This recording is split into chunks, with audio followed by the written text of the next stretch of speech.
ছবির শুরুতে দেখা যায় একটা ছেলে কিউব আকৃতির একটা রুমে আটকা পড়েছে। ছেলেটা সেই রুম থেকে বের হওয়ার চেষ্টা করছিল।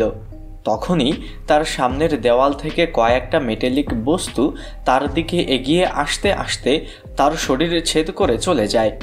ছেলেটা মারা যায়। জানা যায় এই কিউব আকৃতির রুমটা আসলে একটা মৃত্যুর ফাঁদ। তারপর সেই রুমে আরও তিনজনকে দেখা যায়। তারা তিনজনই বুঝতে পারছিল না যে তারা এখানে কিভাবে এলো। তখনই হিরোশি নামের আরেক লোক এসে উপস্থিত হয় সেই রুমে, কেননা এই রুমটা সুরক্ষিত ছিল। তখন সেখানে আরও এক মেয়ে উপস্থিত হয়। হিরোশি সেই রুম থেকে বের হওয়ার জন্য উপরের দরজাটা খুললেই সেখান থেকে সেই ছেলেটার লাশ পড়ে। সবাই ভয় পেয়ে যায়। একটা ছেলে তো ভয় পেয়ে রুমের আর একটা দরজা খুলে পালাতে শুরু করেছিল, কিন্তু হিরোশি তাকে আটকিয়ে দেয় আর বলে এভাবে যে কোনো রুমে প্রবেশ করা নিরাপদ নয়। হিরোশি তার জুতা খুলে সেই রুমে ফেলে দেয়। সাথে সাথে প্রচণ্ড শক্তিশালী আগুন তার জুতা জ্বালিয়ে দেয়। বোঝা যায় কিছু কিছু রুমে এমন ভয়ঙ্কর মরণ ফাঁদ রয়েছে। এই ফাঁদগুলোর সাথে লাগানো আছে কম্পিউটার সেন্সর। তারা যদি সেই রুমে প্রবেশ করে তবে সাথে সাথেই মারা যাবে। তারা তাদের জুতা দিয়ে টেস্ট করতে করতে সামনে এগোতে থাকে। তারা একটা রুমে এক বৃদ্ধ লোককে দেখতে পায়, যার নাম আন্দু কাজুমাসা। আন্দু ছিল খুবই ধনী ব্যক্তি। সে মনে করে ছেলেগুলা বোধহয় তাকে উদ্ধার করতে এসেছে, কিন্তু সে হতাশ হয়ে যায় যখন সে জানতে পারে ছেলেগুলাও তার মতো আটকা পড়েছে। তারা সকলেই এই মরণ ফাঁদ থেকে রেহাই চায়। তাই সকলে একে অপরকে সাহায্য করতে করতে সামনে এগোতে থাকে। একটা দরজা দিয়ে যাওয়ার সময় তারা সেখানে 3 অঙ্কের 3টা নাম্বার দেখতে পায়। এই নাম্বারের মানে কি তারা কেউই বুঝতে পারছিল না। সকলে রুমে চলে আসে। দরজাটা বন্ধ হয়ে যায়। এরপর সেই রুমের লাইট বন্ধ হয়ে উপর থেকে একটা ধারালো ব্লেড ঘুরতে ঘুরতে নিচে নামতে শুরু করে। সকলেই আতঙ্কিত হয়ে পড়ে, কিন্তু হিরোশি নিচের দরজা খুলে সবাইকে নিয়ে অন্য রুমে চলে যায়। এ যাত্রায় কেউই আহত হয় না।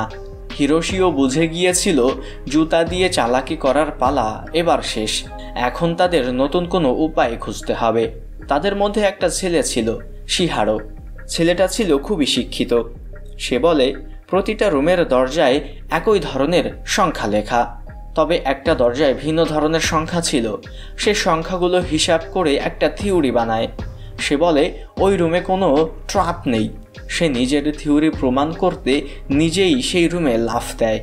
সত্যি সেই রুমে কোনো ট্র্যাপ ছিল না। তার মানে তারা নতুন একটা পদ্ধতি পেয়ে গিয়েছে। আর এভাবে তারা এক রুম থেকে আর এক রুমে যেতে থাকে। কিন্তু এভাবে আর কতক্ষণ এক রুম থেকে আর এক রুমে ঘুরে বেড়াবে তারা? বাইরে যাওয়ার কোনো পথই পাচ্ছিল না। তখনই আসে আর এক সমস্যা। আর এখন তারা যে রুমে দাঁড়িয়ে আছে সেই রুম থেকে বাকি রুমের দরজায় একই নাম্বার, যার মানে বাকি রুমগুলোতে ফাঁদ আছে। তবে এখন তারা পিছনের রুমে যেতে পারবে না, কেননা সেই রুমের দরজা তালা বন্ধ হয়ে গেছে। তবে তারা আবিষ্কার করে যে একটা রুমে সাউন্ড সেন্সর লাগানো। তার মানে তারা যদি কোনো শব্দ না করে তবে সেই রুমের ফাঁদ চালু হবে না।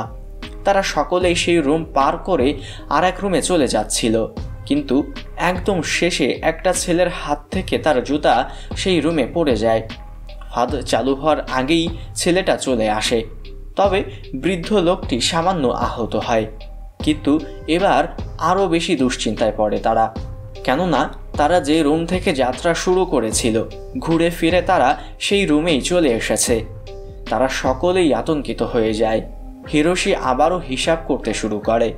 সে আবিষ্কার করে যে এখন তারা যে রুমে আছে সেটা একটা পাজেলের ঠিক মাঝের রুম, আর চারপাশের রুমগুলো তাদের চারপাশে ঘুরছে, যেভাবে একটা পাজেলকে ঘোরানো হয়। হিরোশি নিজেকে আটকাতে পারে না। সে আবারও বাইরে বের হওয়ার জন্য রাস্তা খুঁজতে শুরু করে।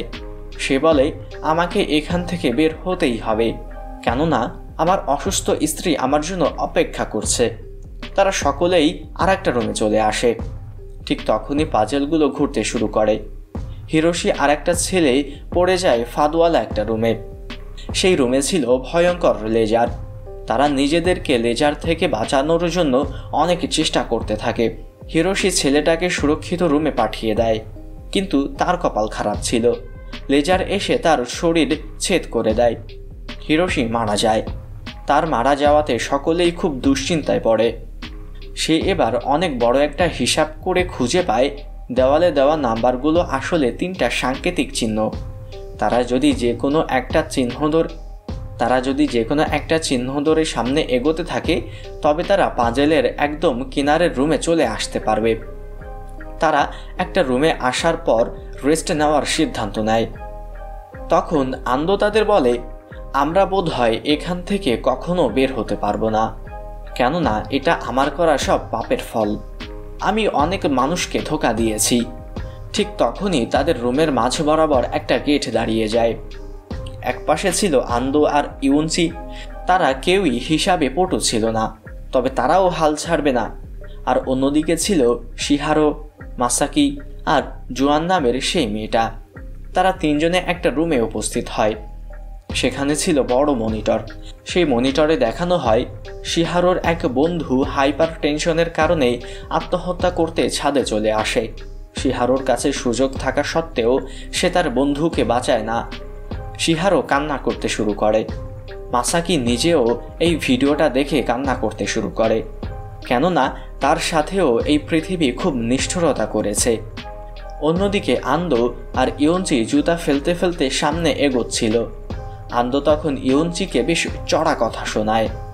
সে বলে, তোমরা যুবকদের মধ্যে কোনো ধৈর্য নেই। ইয়ঞ্চি সহ্য করতে না পেরে আন্দোর গলা চেপে ধরে আর রুমের দরজা দিয়ে আঘাত করতে করতে তাকে মেরে ফেলে। অন্যদিকে বাকি 3জন সামনে এগোনোর সিদ্ধান্ত নেয়, কিন্তু মাসাকি নিজেকে সামলাতে না পেরে নিজেও আত্মহত্যা করার সিদ্ধান্ত নেয়। কিন্তু হিরোশি তাকে বাঁচিয়ে নেয়, কেননা সে এর শেষে দেখতে চায়। হিসাব মতো তারা একটা দরজা খুললে বাইরের রাস্তা খুঁজে পায়। তবে সেখানে ছিল অনেক অন্ধকার আর সেই রুম ছিল প্রচুর উঁচুতে। তবে সেখানে কিছু লিফট ওঠানামা করছিল। শিহারো সেই লিফটের দরজা খোঁজার জন্য আবারও ভেতরে আসে। তখন ইয়ঞ্চি তাদের রুমে উপস্থিত হয়। তারা জানতে চায় আন্দো কোথায়। ইয়ঞ্চি বলে সে একটা রুমে যাওয়ার সময় ফাঁদে আটকা পড়ে মারা গেছে। ইয়ঞ্চি তাদের সবাইকে জোর করে একটা ফাঁদওয়ালা রুমে নিয়ে আসে। সেখানে আসার পর ইয়ঞ্চি বলে, আন্দোকে আমি মেরে ফেলেছি। এ কথা শোনার পর মাসাকি আর জোয়ান পালিয়ে আর এক রুমে চলে যায়। তবে শিহারোকে ইয়ঞ্চি ধরে ফেলে আর তাকে মারতে শুরু করে। শিহারো বলে, তুমি আমাকে মারছো কেন? ইয়ঞ্চি বলে, দুনিয়ার মানুষ আমার সাথে খুব খারাপ আচরণ করেছে, তাই আমি এর প্রতিশোধ নিচ্ছি। ইয়ঞ্চি শিহারোর গলা টিপে ধরে। তখন শিহারোর মনে পড়ে তার বন্ধুর কথা। সে তার বন্ধুকে তো বাঁচাতে পারে নাই, কিন্তু এখন সে এখানে আটকে থাকা বাকি 2জনকে বাঁচাবে। তাই সে ইয়ঞ্চিকে প্রতিহত করতে শুরু করে। তখনই সেই রুমে থাকা ফাঁদ ইয়ঞ্চিকে মেরে ফেলে। শিহারো এবার বাকি 2জনকে সেই ফাঁদওয়ালা রুম থেকে বের করে লিফটে উঠিয়ে দেয়, কিন্তু সে নিজেই আসতে পারে না। মাসাকি প্রচুর কান্না করতে থাকে। লিফট নিচে নেমে আসে। দরজা খুললে তারা বাইরে যাওয়ার রাস্তা দেখতে পায়। জোয়ান মাসাকিকে বলে, তুমি সামনে এগিয়ে যাও। এই ফাঁদে আটকা থাকা বাকি লোকদের খুঁজে তাদের বাঁচানোর জন্য আমি এখানেই থাকব। মাসাকি বাইরে চলে আসে। দেখা যায় জোয়ান নামের এই মেয়েটাই এই ফাঁদ বানিয়েছিল। সে তার চোখের মধ্যেই দেখতে পাচ্ছিল এই ফাঁদে আটকা থাকা বাকি সদস্যদের। জোয়ান তাদের রুমে উপস্থিত হয়, যেমনটা সে মাসাকিদের রুমে এসেছিল। আর এভাবেই শেষ হয়ে যায় আজকের ছবিটি।